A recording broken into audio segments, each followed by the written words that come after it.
ये लड़की जाए देती रानी मोरी, कम से कम मेहमाने के बहाने आज इतना कुली खाए के मिली नीक नीक। ई तो बतिया सही कहलू हमार बड़की जिज्जी, नहीं तो बूढ़ा ऐसा कंजूस मेहरारू कहिए कुछ नहीं लाई के देतीन कि हम लोगन अपने जी भी तरे कुछ धई लिए।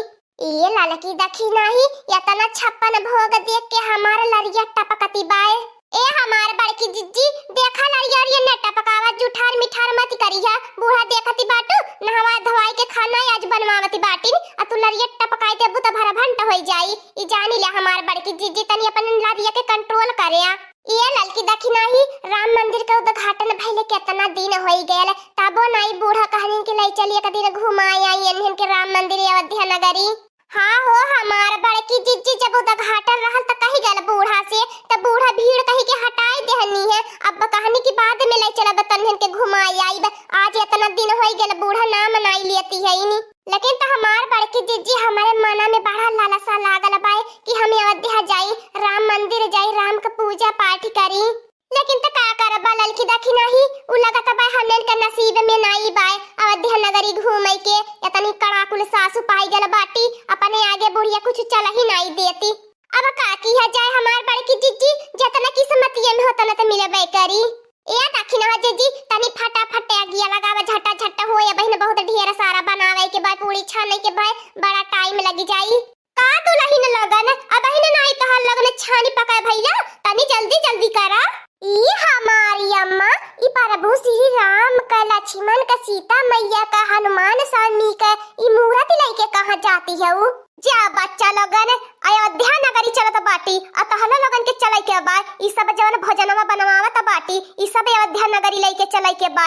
फटाफट लोगन तैयार होई जा झटा झट बनाई के लाई चल के अपने श्री प्रभु राम के भोग लगावे के बा। ए हमारी अम्मा तीहा पहलवा नहीं बताई देवे के।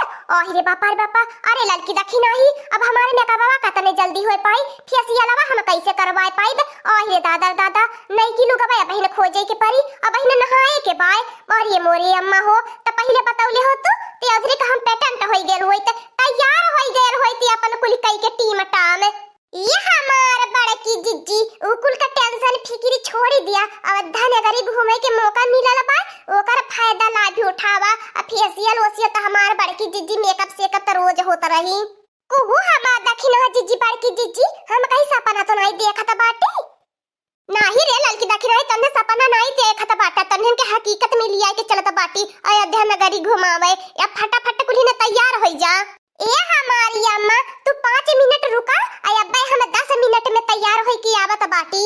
त पहले हमारी अम्मा बताई दिए हो तो कि अयोध्या नगरी कुली भोजन लेके चले के बाद त हमने और पहले बनाई के रेडी कर दिए होई ते। जय श्री राम। हाँ हाँ तैयार होइला लोगन कौने इतना एकतई नहीं बाय बसंतिया के बलाए बाटी संघरिया में सोचली बहन हम जिया त बाटी अपने बसंतिया के घुमाई देई, नहीं तो का सास ससुर पता न घुमाई है कि नहीं घुमाई है। एक 2 दिन खातिर थोड़ी न चली जाता बाय, 4-5 दिन रह जाए। 4-5 दिन खातिर लोगन लुग्गा कपड़ा मिठाई गट्टा गंठियाई लिया खाए पिए के राशन पताई। ए हमारी अम्मा तू चिंता न करा ओकर उ कोई हमने इंतजाम कर लेता बाटी, तू हमारी अम्मा बैठा खाली लिया चला खातिर तैयार रहा। का बतावे हमारा बड़की जिज्जी लड़का बहिनी बुढ़नकिया यह बड़ी रद्दी बाय, एकर यह आदत नी कि नहीं बाय जहां जाई तहां बगरी अपनी बेटी जकनाई जाती। बसंती एक त जरूर बलाई ले फोन कई के औहो भातार काटी सकतियारा रहिले चली पारैले। चाहे दामा दखिना जिज्जी मौका सुनहरा मिलल बाय घूम लिया, चाहे बसंतिया चले चाहे बूढ़ा चले हमें से नहीं मतलब बाय। अयोध्या नगरी पहुंच के हम लोगन के साथ माई धियन के छोड़ी देवल जाई।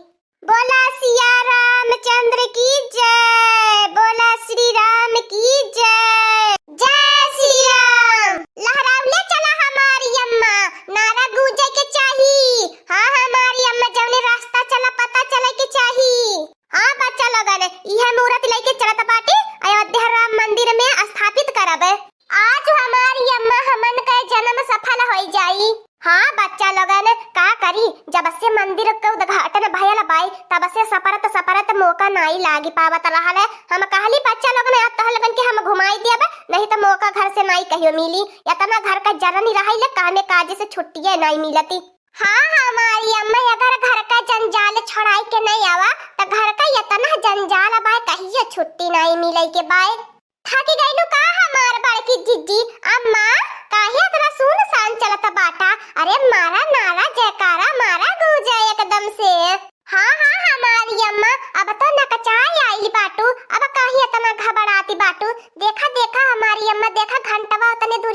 कह दिया तब यहाँ ले आई गल बाटी। अब हमारी अम्मा बा ढेर दूरी नहीं रह गल बाय।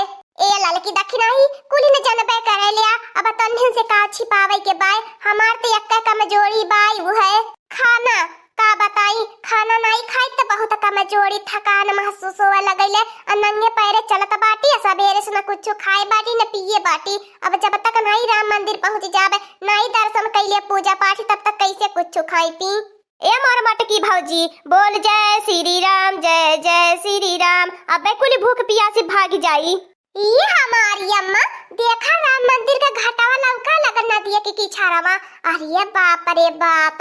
अरे हमारी अम्मा देखा तिया जवान लाइनी ऐसे नैया लागल बाय जौने से राम नदी पार उतरल हन नैया। आई रे हमारी अम्मा री केतना नीक लागत बाय। दूरवा से देखले त नेरवा से देखले में केतना नीक लागी। चला कोनी नेरवा से देखा तने दूर से ते आयल पाटी देखा सुना नहाए धोवे पाप दोख धोवे। ए हमारी अम्मा तनी परागवा यार बड़ा बड़ा डारा और जल्दी से पहुंचा। अब हमारी अम्मा ने का बताई तू है अपन हालत ये बडोला लनाई जाता बाय। अब बैठ के आराम करे के मन करता बाय कहीं। ए हमार बड़की जीजी जब राम खातिर लड्डू लेके चलती भोग लगावे खातिर नीचे तक तो रखो मती बताई देता बाटी अशुद्ध होई जाई लेके चला सीधा वहीं रुकिया। ए हमारी अम्मा अब कहा तू यही घाटों पे थोड़ी देर बैठ के सुताई ले। अब नहा धोए भइलू नौटंकी डरामा मत करा या सुताए नहीं आई बाटू। अब सीधे चला राम मंदिर पे वहीं बैठ के पूजा पाठ करिया वहीं सुताई लिया। तू तो भतार काटी है अम्मा के हाँ में हाँ भरे वाली। ए हमार बड़की जिज्जी जब इतना कष्ट झेल लैलू अब केतना बचल है बाय। अब राम मंदिर पे पहुंचे के बाद अब हमार बड़की जिज्जी मन में इच्छा जगावा कि हम केतनी जल्दी देख लियई। हां हमार बड़की जिज्जी अब देखा पूरी थकान दूर हो जाई। हाँ ये दाखिना ही सही कहाली है। चला ये हमारी अम्मा चला चला जल्दी से देखी तो कहा बताई हमारी अम्मा राम मंदिर देखा खातिर उतने दूरे से चली आई नी क्या सुता बुता बनाई हमारी अम्मा। चला चला ये हल्की दाखिनाई बसंती बोला श्री रामचंद्र की जय जय श्री राम। कुली ने भूखाई गल बाटा का इतना धीरे धीरे नारा लगावत है या तनी मारा जोर से नारा या कदम से गूंजे के चाहिए। अब तो आई गई नहीं है राम मंदिर पे। हाय अवध में आए हैं राम दिवाली आई है।